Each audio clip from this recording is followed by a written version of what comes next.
Bugünkü mavzumuz Avesto. Avesto bu kitap. Avesto bu kitap. Kitap bo'lgan uchun u xatman bekiradi, yozmaman bekiradi. Yozmaman bekiradi. Hozir kuni islom dini bizlar uchun muqaddas din. O'sha paytda qadim davrda Zardushtiylik dini bo'lgan. Avesto Zardushtiylik dinining muqaddas kitobi hisoblanadi. Zardushtiylik u 3000 yillik tarixga ega Avesto. 3000 yil O'zbekiston tarixini yoritishidagi eng asosiy manba va 3000 yillik tarixga. 2001-yilda uning 2700 yilligini nishonlangan. Qachon nishonlangan? 2001-yilda 700 nishonlangan. Avesto ma'nosi qat'iy qonunlar degan ma'noni bildiradi. Xorazmda paydo bo'lgan. Avesto. Avesto kitobining vatani Xorazm.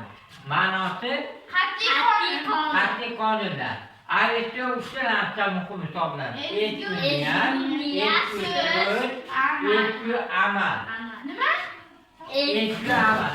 Ezgu ishlarni qilish kerak. Yaxshi narsa bor-ku. Ezgu so'z gapirish kerak, chiroyli gapirish kerak. Ezgu niyat qilish kerak, ezgu fikrlar qilish kerak. Mana tushundim. Demak, Avesto 12000 qoramol kerakli yozilgan.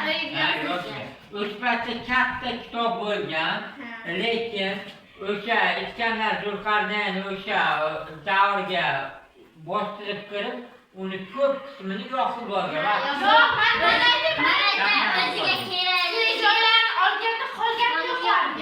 Kerakli joyini olib, hozirdan nima qilgan? Ularni yo'lda demak. Demak, kim aytib beradi? Tushunmayman. Savol javob qilaveraymi bir narsa? Savol javob qiling. Hop, Zardushtiylikning muqaddas kitobi. Zardushtiylik dinining muqaddas kitobi. Avesto. Avesto O'zbekiston tarixining yoritishida asosiy manbadir. U uzoq bir necha yilga boradi. Avestoni 2700 yilga qachon nishonlandi? 2001-yilda. Avesto qayerda paydo bo'lgan?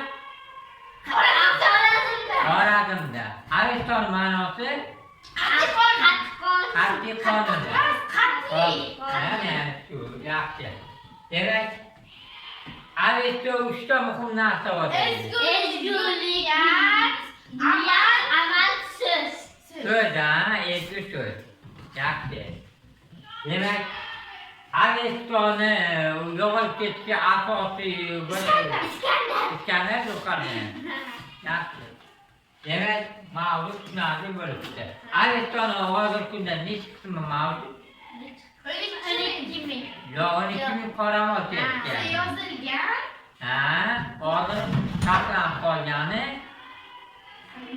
2700. 4 qismi saqlanib bo'lib o'rganadi. Xo'p, tushunarli. Demak, mavzu tushunarli bo'ldi. Xo'p, oson.